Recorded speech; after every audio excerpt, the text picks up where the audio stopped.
So, hello, my dear friend. कैसे आप सब? I hope that all of you are doing so good. So, welcome to the session of a new chapter in which we will be going to discuss concept and questions related to your board exam. ठीक है? तो आज एक नया chapter का शुरुआत करने जा रहे हैं जो कि इन्वर्स ट्रिग्नोमेट्रिक फंक्शन है ना। और बेटा इन्वर्स ट्रिग्नोमेट्रिक फंक्शन जो है ये चैप्टर नंबर 2 है क्लास 12 का। ये चैप्टर नंबर 2 है क्लास 12 का। Correct sir. Inverse trigonometric function को समझने के लिए हमको ट्रिग्नोमेट्री का कॉन्सेप्ट बहुत अच्छे से आना चाहिए। ठीक है, तो पहले रिवीजन कर लेते हैं थोड़ा सा ट्रिग्नोमेट्रिक कॉन्सेप्ट का। फॉर्मूला सब देख लेते हैं ना। जैसे यदि आपसे हम पूछे कि आपने पढ़ा होगा साइन ए प्लस बी का फॉर्मूला क्या होता है, तो आप बोलेंगे sir sine A cos B plus cos A sine B. If आपसे पूछ लिया जाए साइन ए माइनस बी का फॉर्मूला क्या होता है, तो आप बोलेंगे sir so easy, sine A cos B minus cos A sine B. Yes sir. If आपसे पूछा जाए कॉस ए प्लस बी का फॉर्मूला क्या होता है, तो आप बोलेंगे cos A cos B minus sine A sine B. और इफ आपसे पूछा जाए cos of A minus B का फॉर्मूला क्या होता है, तो आप बोलेंगे बहुत easy, cos A cos B plus sine A sine B. I hope कि आप लोग को इतना फॉर्मूला याद होगा। बहुत बेसिक है ये सब, है कि नहीं बेटा? Yes sir. यदि आपसे पूछा जाए tan of A plus B का फॉर्मूला क्या होता है, तो आप तुरंत बोलेंगे sir tan A plus tan B upon 1 minus tan A into tan B. ऐसे ही यदि आपसे पूछा जाए tan of A minus B equal to क्या होता है, तो आप बोलेंगे सर ये भी बहुत ईजी है, tan A minus tan B upon 1 plus tan A into tan B. हाँ यस सर। यदि आपसे पूछा जाए ऐसा फॉर्मूला कि सर अभी तक तो हम ऐसा देख रहे थे, कैसा कि sign A plus B sign A minus B, मतलब एंगल का ही एडिशन रहे ट्रिग्नोमेट्रिक फंक्शन के साथ, है ना। Correct sir. ए और बी दो एंगल है, या तो एडिशन है या सब्ट्रैक्शन। लेकिन सर यदि ऐसा आ जाए sine angle C plus sine angle D, तो क्या करेंगे? तो बहुत ईजी है। देखो हम सपोज कर लेंगे इसको सी और इसको डी और इन दोनों को ऐड कर देंगे, तो क्या आएगा? खुद सोचो, ये दोनों कैंसिल आउट हो जाएगा। Yes sir. तो आ जाएगा sir 2 sine C plus D by 2 into cos C minus D by 2। Yes sir. और sine C minus sine D यदि पता हो तो इसका क्या हो जाएगा सर? सर ये तो बहुत easy, 2 cos C plus D by 2 into cos C minus D by 2। Yes sir. If sir ऐसे ही पूछ दिया जाए cos C plus cos D equal to क्या होगा, तो सर होगा, देखो अब क्या करेंगे सर? सर इसको और इसको ऐड करेंगे, है ना। तो ऐड करेंगे तो ये कैंसिल आउट हो जाएगा, तो हो जाएगा सर 2 कॉस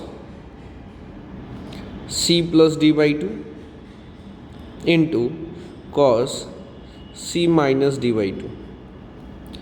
और सर क्या cos C minus cos D करेंगे तो सब्ट्रैक्ट करना होगा, है ना। देखो इन दोनों को क्या करेंगे, इसको और इसको सब्ट्रैक्ट करेंगे तो हो जाएगा sir -2 sine C plus D by two into sine C minus D by two. ठीक है, ये चारों फॉर्मूला भी आपको क्या रखना है सर, याद रखना है। ये सब आपको याद भी होगा। Yes sir. अब ऐसे यदि आपसे पूछ लिया जाए sine 2 theta is equal to क्या होता है, तो आप बोलेंगे sir so easy 2 sine theta into cos theta होता है। Very good. ऐसे पूछा जाए बेटा कॉस 2 थीटा इक्वल टू क्या होता है, तो आप तुरंत बोलेंगे sir cos square theta minus sine square theta होगा, या फिर इसको सर ये भी लिख सकते हैं 1 - 2 साइन स्क्वायर थीटा भी लिख सकते हैं, या फिर सर इसको ये भी लिख सकते हैं 2 कॉस स्क्वायर थीटा -1, है ना। Sine 2 theta equal to 2 sine theta cos theta लिख सकते हैं, cos 2 theta equal to cos square theta minus sine square theta भी लिख सकते हैं, cos 2 theta equal to 1 - 2 sine square theta भी लिख सकते हैं, और cos 2 theta equal to 2 cos square theta -1 भी लिख सकते हैं। सर यदि tan 2 थीटा रहे तो क्या लिख सकते हैं बेटे, tan 2 थीटा रहे तो हम लोग लिखते हैं 2 tan theta upon 1 - tan square theta. Yes sir. Sir sine 2 theta को यदि tan थीटा के टर्म में लिखना रहे तो क्या लिखेंगे, तो लिखेंगे sir 2 tan theta upon 1 + tan square theta. और सर cos 2 थीटा को यदि लिखना हो तो क्या लिखेंगे सर, लिखेंगे 1 - tan square theta upon 1 + tan square theta. Correct correct sir. Sir 2 theta तक तो 3 है, ठीक है। साइन 3 थीटा यदि रहे तो लिखेंगे sir 3 sine theta -4 sine cube theta. और सर cos 3 थीटा आ जाए तो क्या लिखेंगे, तो लिखेंगे sir 4 cos cube theta -3 cos theta. Sir sine 2 theta हो गया, cos 2 थीटा हो गया, साइन 3 थीटा हो गया, cos 3 थीटा हो गया, tan 3 थीटा इक्वल टू रहेगा तो क्या लिखेंगे, तो देखो बहुत ईजी है। यहाँ लिखेंगे tan theta into 3 - 1 into tan square theta divided by 1 - 3 into tan square theta. याद रहेगा। केवल आपको क्या देखना है, 3 और 1 यहाँ लिखा हुआ है तो यहाँ 1 और 3 लिखा हुआ है, और बाकी सब फर्स्ट क्लास समझ में आ रहा है। सर ये सब तो पहले से हमको पता था। वेरी गुड बेटा, ये सब आपको याद होना चाहिए यदि आप इन्वर्स ट्रिग्नोमेट्रिक फंक्शन क्लास 12 का बोर्ड पर्सपेक्टिव से पढ़ने जा रहे हैं, तो आपको ट्रिग्नोमेट्री का फॉर्मूला बहुत अच्छे से पता होना चाहिए। ये सब है ना कि 2 एंगल का सम में साइन कॉस टैन क्या होता है, सेपरेट एंगल का साइन के साथ सम क्या होता है, कॉस के साथ सम क्या होता है, फिर डबल एंगल में साइन कॉस टैन का क्या होता है, फिर सर ट्रिपल एंगल में साइन कॉस टैन का क्या होता है, फिर सर डबल एंगल में साइन को टैन के टर्म में कैसे लिखते हैं, कॉस को टैन के टर्म में कैसे लिखते हैं। ये सब सारा फॉर्मूला आपके माइंड में होना बहुत ज़रूरी है। अब सिंपल सी बात समझो, क्या सर, देखो यदि आपको इतना फॉर्मूला पता है और आपको स्टैंडर्ड एंगल भी पता है, जो कि आपको पता ही होगा, हम ऐसा समझ रहे हैं, तो एक एग्जाम्पल समझते हैं। Sir sine theta equal to √3/2 यदि है लिखा हुआ, तो थीटा की वैल्यू क्या होगी, तो सर हम लिखेंगे साइन थीटा की वैल्यू √3/2 होती है साइन 60 डिग्री पे, यानी sir sine theta equal to हो गया साइन π/6 π/3, 60 डिग्री π/3 होगा ना, यानी सर थीटा इक्वल टू हो गया π/3, या फिर लिख सकते हैं 60 डिग्री। Correct sir. सर इसके साथ साथ आप और क्या समझ सकते थे कि सर हम ये भी तो सोच सकते थे कि साइन को यदि इधर भेज दे, क्या था अपना साइन थीटा इक्वल टू √3/2, ध्यान से समझिए इन्वर्स आ रहा है, तो थीटा इक्वल टू क्या होता, तो साइन इन्वर्स इधर भेज देते और इधर लिख देते √3/2। ठीक है, इसी को कहते हैं बेटा इन्वर्स। साइन को जब आप इधर भेजते हो ना, तो ये जो लिखते हो ना, यही क्या है, इन्वर्स फंक्शन है। इसको क्या करते हैं सर, इन्वर्स कहते हैं।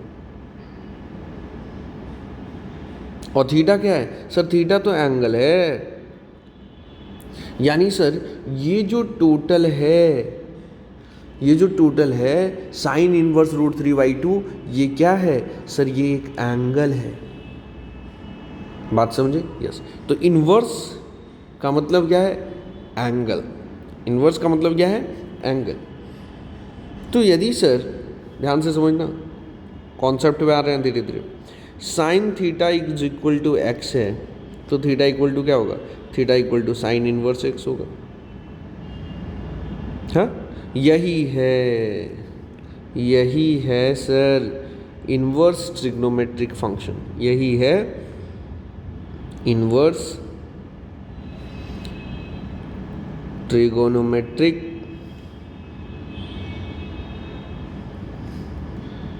फंक्शन। बात समझे?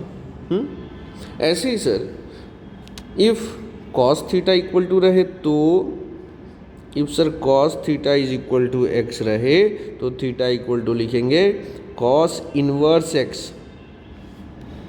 यही है सर इनवर्स ट्रिग्नोमेट्रिक फंक्शन। बात समझे? अब ध्यान से समझना, दो टाइप की वैल्यू होती है। एक तो जनरल वैल्यू होती है, general value, and principal value. किसी भी ट्रिग्नोमेट्रिक फंक्शन का एक होता है प्रिंसिपल वैल्यू और एक होता है जनरल वैल्यू। ऐसे ही किसी भी इन्वर्स ट्रिग्नोमेट्रिक फंक्शन का एक होता है जनरल वैल्यू और एक होता है प्रिंसिपल वैल्यू। अभी समझेंगे, लेकिन इसको समझने के लिए हमको बहुत अच्छे से आना चाहिए। इसको समझने के लिए क्या आना चाहिए सर, एक पॉइंट आना चाहिए जिसको हम बहुत अच्छे से क्या बोलते हैं सर, बहुत अच्छे से कहते हैं ग्राफ पढ़ना पड़ेगा। किसका? Graph of inverse trigonometric function, inverse trigonometric function. इसका क्या पढ़ना पड़ेगा सर, ग्राफ पढ़ना पड़ेगा। और इनवर्स ट्रिग्नोमेट्रिक फंक्शन का ग्राफ पढ़ने के लिए आपको ट्रिग्नोमेट्रिक फंक्शन का ग्राफ आना चाहिए। ट्रिग्नोमेट्रिक फंक्शन का ग्राफ का मतलब जैसे साइन एक्स का ग्राफ क्या होता है, कॉस एक्स का ग्राफ क्या होता है, टेन एक्स का ग्राफ क्या होता है, कॉसेक एक्स का ग्राफ क्या होता है, सेक एक्स का ग्राफ क्या होता है, टेन एक्स का ग्राफ क्या होता है। तभी आप इन्वर्स फंक्शन के ग्राफ को बना पाएंगे, इन्वर्स ट्रिग्नोमेट्रिक फंक्शन के ग्राफ। अब मूविंग अहेड, एक चीज़ यहाँ पे मैं बता देता हूँ, नोट करके लिखवा देता हूँ, है ना? ठीक है सर। इन्वर्स कब एग्जिस्ट करता है? इन्वर्स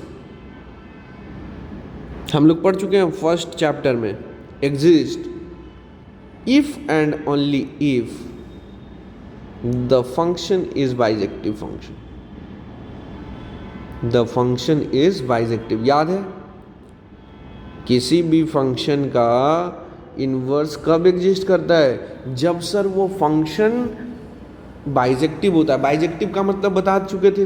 बाइजेक्टिव का मतलब क्या बताए थे कि सर वो फंक्शन 1 1 भी हो और साथ में ऑन टू भी हो। इफ 1 1 ऑन टू दोनों है तो हम बोलेंगे कि भैया अपना जो फंक्शन है वो बाइजेक्टिव फंक्शन है। और यदि बाइजेक्टिव फंक्शन है तो इन्वर्स उसका एग्जिस्ट करेगा। समझे कि नहीं? यानी हम लोग यहाँ पे वही फंक्शन को डील करने जा रहे हैं जिसका इन्वर्स एग्जिस्ट करेगा, यानी वो जो फंक्शन होगा वो बाइजेक्टिव फंक्शन होगा। बात समझे बालक? ठीक है, तो फर्स्ट लेक्चर के लिए इतना ही रहने देते। हाँ, बेसिक चीज़ें। नेक्स्ट लेक्चर से हम लोग ग्राफ के बारे में पढ़ेंगे, बहुत इंपॉर्टेंट है। अच्छे ऐसे क्वेश्चन ग्राफ बेस्ड आते हैं। ठीक है, तो be continuous on the channel. So thank you so much. Nice to have you all here. We are going to meet soon in the next session. Till that, bye bye. Take care. Thank you.